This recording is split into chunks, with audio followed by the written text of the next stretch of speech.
Delivery day. Cleaned with brake cleaner.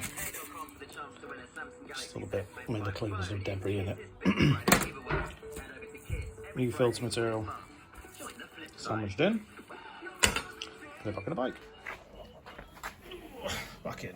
So a very helpful member on the CG125 owners group on Facebook told me which way round they go. English is hard. Filter material, sort of like the gauze, and the gauze again. Floor in there. Because when I googled it on eBay and Amazon and that, it was all for like the external sort of cone, like induction type you get in a car to go straight onto here, and it's like, yeah, not interested.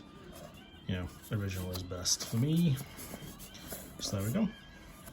No more oil. I'm not going to spray it with oil. I don't think there's really any need. It can get plenty of airflow through that. Just make sure it's clean every now and then.